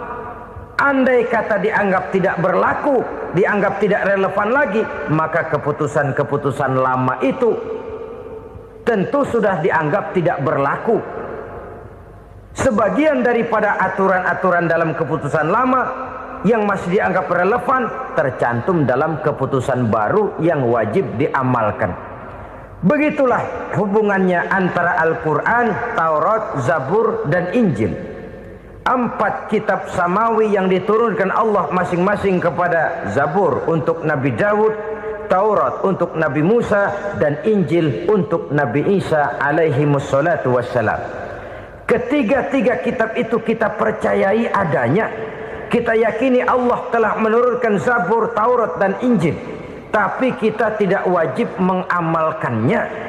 Yang wajib kita mengamalkannya sekarang ini tidak lain hanyalah Al-Quranul Karim saja, karena ia mencakup apa yang ada di dalam Zabur, apa yang ada di dalam Taurat, dan apa yang ada di dalam Injil. Keotentikannya bisa dipertanggungjawabkan. Ya, tapi kan Nabi Muhammad sudah mati 14 abad yang lalu, dan di zaman beliau Al-Quran kan belum dikodifikasikan, belum ditulis. Bagaimana keotentikannya bisa dipertanggungjawabkan? Mudah saja. Allah berjanji, inna nahnu nazzalna dzikra wa inna lahu lahafizun. Kami yang menurunkan Al-Quran dan kami yang akan menjaga dan memeliharanya. Allah turunkan Quran, Allah menjaganya. Bagaimana cara Allah menjaga Al-Quran itu? Banyaknya orang-orang yang hafaz Al-Quran. Hafaz Al-Quran 30 juz, 114 surah, 6.666 ayat. Sehingga jangankan satu kata, jangankan satu ayat, satu kalimat saja berubah, sudah akan timbul reaksi dan mudah dimengerti. Kenapa? Banyak orang-orang yang hafaz Al-Quran. Sedangkan pada setiap akhir tahun biasanya malaikat Jibril selalu mengadakan checking terhadap ayat-ayat yang diturunkan pada waktu itu. Di zaman Nabi sendiri sudah ada usaha kodifikasi. Dan yang lebih luar biasa lagi, sampai hari ini tidak seorang pun mampu membuat satu ayat saja semacam Al-Quran. Ke bahasa manapun dia diterjemahkan, naskah aslinya tetap ikut, rujukan dasarnya tetap ada. Berdasarkan itu maka tidak mungkin terjadi penyelewengan terhadap atau pemalsuan terhadap ayat-ayat Al-Quranul Karim. Kesuciannya, keotentikannya, kemurniannya bisa dipertanggungjawabkan. Ma'asyiral muslimin rahimakumullah. Oleh karenanya, konsepsi dasar daripada ajaran Islam ini memang tidak lain adalah Al-Quran dan Sunnah. Isi daripada agama Islam yang merupakan iman, Islam dan ihsan, konsepsi dasarnya tidak lain adalah Al-Quran dan Sunnah Rasulullah Sallallahu Alaihi Wasallam. Maka yang kita perlukan sekarang ini adalah terjemahan Al-Quran di dalam kehidupan kita. Dengan demikian, maka gaya kehidupan yang lebih Qurani itulah yang kita dambakan. Kita perlu memang terjemahan Quran dalam bahasa Inggris, dalam bahasa Belanda, dalam bahasa Jepang, tapi yang lebih kita perlukan adalah terjemahan Quran di dalam kehidupan kita. Konsekuen, tidak memanipulasi, ringan sama kita jinjing, berat sama kita pikul. Jangan kalau lempengan ayat Quran tuh kira-kira enak diamalin, keras teriakan kita. Giliran kira-kira ayat Quran itu mukul kepala kita sendiri, diam kita. Itu ciri yang pernah disindir Allah dalam awal-awal Baqarah juga. Ciri beragamanya orang yang munafik. Kullama adha'a lahum masyawfih, kata Allah. Wa iza azlama alaihim qamu. Apabila terang mereka jalan, apabila gelap mereka berhenti. Artinya, kalau kira-kira di Islam nguntungin, rame-rame pada teriak Islam. Tapi ketika diminta untuk berjuang, ketika dituntut untuk berkorban, rame-rame mengundurkan diri. Nasib agama tidak ubahnya seperti daun pisang yang dikait orang di tepi jalan lantaran tak berpayung di ketika hari hujan. Manakala hujan usailah sudah, daun itu pun dicampakkan di tepi jalan, diinjak pula orang nan lalu. Artinya orang menjadikan agama cuma sebagai lipstick, decoration only, tidak konsekuen. Hanya pada saat-saat kelihatannya Islam membawa keuntungan, rame-rame orang teriak-teriak tentang Islam. Tapi jikalau diminta berjuang, jikalau dituntut untuk berkorban, biasanya rame-rame juga mengundurkan diri. Jangan heran kalau mayoritas hitungan kita, tapi minoritas peranan kita. Kuantitas kita dalam jumlah, tapi dalam kualitas kita lebih sering jadi penonton daripada jadi pemain. Padahal itu sangat tidak boleh terjadi. Umat Islam di Indonesia harus bangkit. Umat Islam di Indonesia harus sadar akan keberadaannya. Tidak boleh hanya jadi penonton berpangku tangan, karena memang agama kita juga mengajarkan untuk konsekuen di dalam menjabarkan ajaran-ajaran daripada agama kita. Kita sering jatuh menjadi umat yang lemah oleh karena kita ini tidak pandai menggalang kebersamaan yang diakibatkan tidak konsekuennya kita. Diistilahkan bahwa umat Islam di dalam menggalang kebersamaannya itu harus seperti orang main sepak bola. Saudara-saudara kan tahu orang main sepak bola itu. Orang main sepak bola, kalau pertandingan belum dimulai sih silakan saja kumpul di luar lapangan, atur strategi yang baik. Tapi kalau pertandingan sudah dimulai, turun ke lapangan hijau, jangan kumpul terus. Ada sepak bola gotong royong, mundur-mundur rame-rame, depan ke depan kumpul melulu mainnya. Kalah. Orang main sepak bola itu ya harus ada penyerang tengah, harus ada penjaga gawang, harus ada strikernya, harus ada kiri luarnya, kanan dalamnya yang jadi backnya. Posisi boleh bermacam-macam, tapi yang penting saling ngoper untuk menggolkan gawang lawan. Begitulah umat Islam ini. Boleh ada yang jadi pejabat, boleh ada yang jadi pengusaha, boleh ada yang jadi petani, silakan ada yang jadi seniman, ada yang jadi penyair, ada yang jadi artis sekalipun. Tapi kalau sudah berhasil menguasai bola, jangan lupa operannya. Operan itu yang langka. Kita ini muslim kadang-kadang kalau sudah memegang menguasai bola, kalau belum mau mampus, belum mau ngoper. Nanti kalau sudah nggak punya bola, baru mau ngoper. Kalau sudah dengar-dengar mau dekat pensiun, baru mau jihad, baru mau berjuang, baru mau ngurus pesantren. Tanda tangan sudah tidak laku, memo sudah tidak dihargai, baru mau berjuang. Kemarin kemana mas? Kita tidak pandai memanfaatkan posisi. Dengan kata lain, kalau kembali kepada persoalan kita, konsekuensi kita terhadap agama yang kita anut ini belum ideal. Kita masih lebih sering berislam ini pada saat-saat yang menurut perhitungan kita membawa keuntungan. Tapi kalau diminta berjuang, dituntut berkorban, yang itu pun hakikatnya adalah untuk kepentingan kita juga. Allah tidak pernah menuntut kita untuk jihad bagi kepentingan Allah, itu tidak. Berjuang menegakkan agama Allah, apakah untuk kepentingan Allah? Tidak. Untuk kepentingan kita. Sebab nilai-nilai jihad itu pada akhirnya akan membawa kita kepada suatu kebahagiaan. Setidaknya kalau tidak di dunia, tentu di akhirat sebagai syahid. Oleh karena itu, pada bagian akhir ini saya ingin mengajak, marilah kita konsekuen. Sekali kita berkitabkan Al-Quranul Karim, mari dia kita jadikan pedoman. Jangan cuma kita jadikan sebagai penghias dinding, pelengkap rumah, bahwa di rumah kita ada Al-Quran, tapi yang baca kecoa. Habis pada bolong tuh Quran. Yang penting kan punya Quran. Ditaruh di pintu rumah. Biar apa? Biar kuntilanak kagak masuk katanya. Ya apa itu nasib Quran, cuma kerjanya jaga pintu, ngusir kuntilanak, ngusir memedi. Bagaimana kita hidup menurut tuntunan Al-Quran? Kadang-kadang tidak pernah menjadi masalah bagi kita. Maka bagaimanakah Al-Quran akan mungkin membawa keberkahan dalam hidup kalau ajarannya kita injak-injak dalam keseharian kita? Mewujudkan gaya hidup yang lebih Qurani, itulah yang akan kita rintis di dalam kehidupan kita. Bertahap, step by step, menurut kemampuan yang ada pada kita. Jika jalan ini tidak bisa kita selesaikan, percayalah akan ada generasi penerus yang akan melanjutkan usaha dan cita-cita mulia itu. Jadi percaya kepada Taurat, percaya kepada Injil, sekadar percaya Allah dahulunya sudah menurunkan itu, tapi kita tidak wajib mengamalkannya. Kenapa? Generasi Injil masa berlakunya sudah kedaluarsa. Taurat masa berlakunya sudah kedaluarsa. Injil pernah berlaku untuk orang Nasrani di zaman Nabi Isa. Taurat pernah berlaku untuk orang Yahudi di zaman Nabi Musa.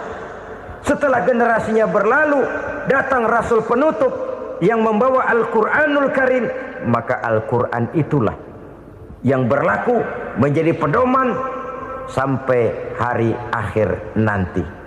Jangan jauh dari Al-Quran, karena apabila ini kita lakukan, maka kita akan kembali kepada satu gaya hidup yang jauh dari tuntunan agama, dan itu artinya kita akan semakin jauh untuk meraih kemenangan.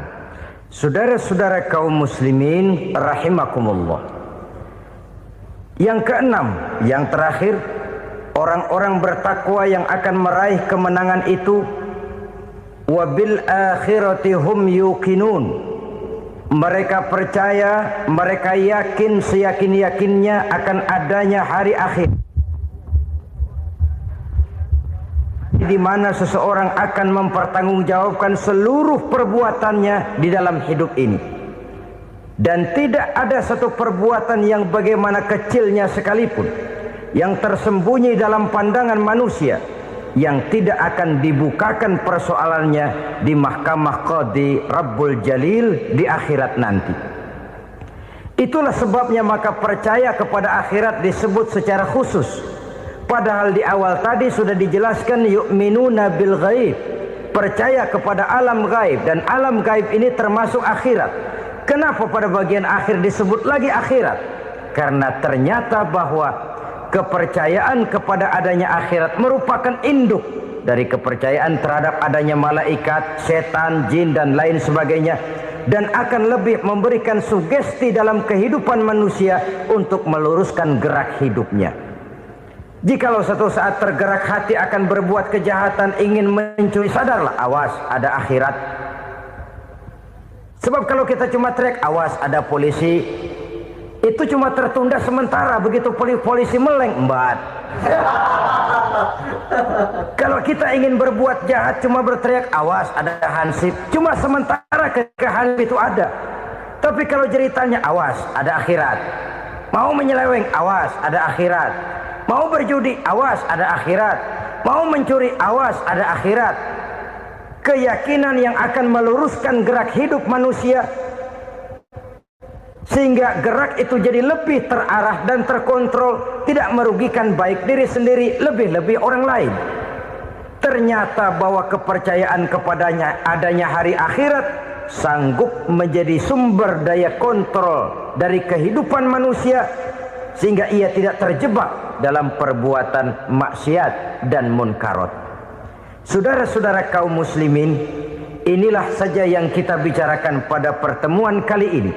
Semoga Allah subhanahu wa ta'ala memberikan kekuatan zahir dan batin kepada kita. Amin. Untuk dapat meraih kemenangan dengan beriman kepada yang gaib, mendirikan solat, membelanjakan sebagian dari rezeki yang diberikan Allah, percaya kepada Al-Quran, beriman kepada kitab-kitab yang diturunkan sebelum Al-Quran, lalu meyakini adanya hari akhirat. Terima kasih atas segala perhatian, mohon maaf atas segala kekurangan. Usikum wa nafsi bitaqwallah. Wassalamualaikum warahmatullahi wabarakatuh. Waalaikumsalam.